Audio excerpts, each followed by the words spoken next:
வணக்கம் நண்பர்களே. இன்றைய பதிவில் நம்ம என்ன பார்க்க போகிறோம் அப்படின்றது, சில விஷயங்களை பண்ணும்போது அதிர்ஷ்டம் நமக்கு கண்டிப்பாக கிடைக்கும். அப்படிப்பட்ட விஷயம் என்ன அப்படின்னா, சில கடவுளை வணங்கும்போது அதிர்ஷ்டம் நமக்கு நடக்கும்.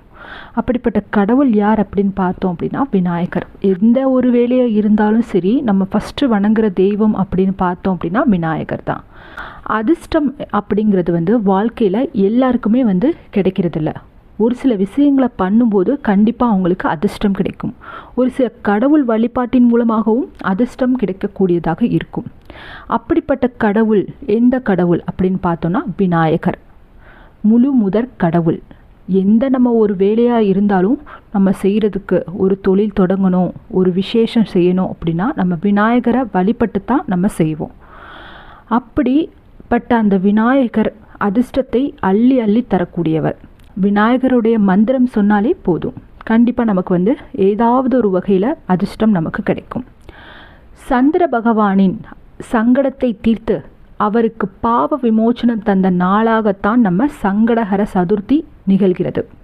அப்படிப்பட்ட சங்கடஹர சதுர்த்தி சந்திர பகவானுக்குரிய திங்கட்கிழமை வரும் பொழுது அதற்கு கூடுதல் பலன் இருக்கிறது. சந்திர பகவான் விநாயக பெருமானை வழிபட்டு சாப விமோச்சனம் பெற்றதால்தான் சங்கடஹர சதுர்த்தி அன்று மாலை நேரத்தில் விநாயக பெருமானை நாம் அனைவரும் வழிபாடு செய்கிறோம். அப்படி வழிபாடு செய்வதோடு இந்த ஒரு மந்திரத்தையும் கூறினால் எப்பேற்பட்ட தடைகளாக இருந்தாலும் அவை நீங்கி அதிர்ஷ்டத்தை அள்ளி தரும் நாளாக மாறும். அதிர்ஷ்டத்தை அவர்களை தேடி வரும். விநாயக பெருமானை கேலி செய்ததால்தான் சந்திர பகவானுக்கு அவருடைய அழகு முற்றிலும் நீங்கி ஒன்றும் இல்லாமல் போனார் என்றும், அவர் திரும்பவும் விநாயக பெருமானை வழிபட்டு அர்ச்சனை செய்ததால் தான் தேய்ந்த அவரின் முகம் வளர்ந்து முழு நிலவாக மாறினார் என்றும் புராணங்கள் கூறுகின்றன. இப்படிப்பட்ட சிறப்பு வாய்ந்த சங்கட சதுர்த்தி நாளன்று நாம் ஒரே ஒரு விநாயக பெருமானின் மந்திரத்தை கூறினால் அந்த மந்திரத்தின் பலனால் நமக்கு இருக்கக்கூடிய தடைகள் அனைத்தும் விலகி நம்மை தேடி அதிர்ஷ்டமும் பணமும் வர ஆரம்பிக்கும்.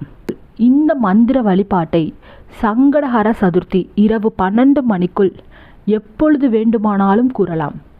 இந்த மந்திரத்தை கூறுவதற்கு எந்தவித தடைகளும் கிடையாது. ஒருவேளை அசைவம் சாப்பிட்டிருந்தால் கூட இந்த மந்திரத்தை நாம் கூறலாம்.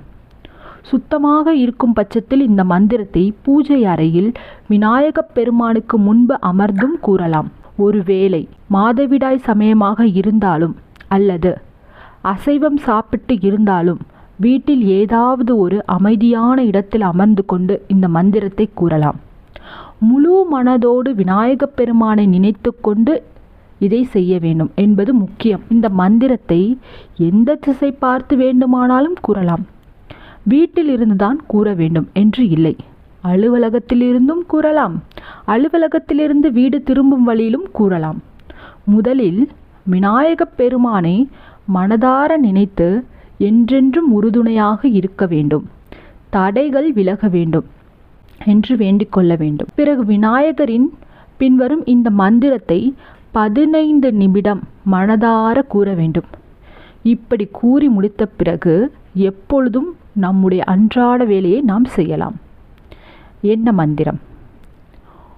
ஓம் வக்ரதுண்டாய ஹூம். ஓம் வக்ரதுண்டாய ஹூம். ஓம் வக்ரதுண்டாய ஹூம்.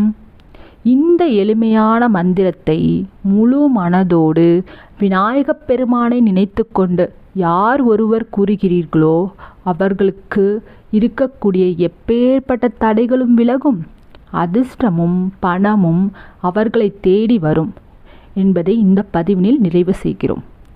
நன்றி.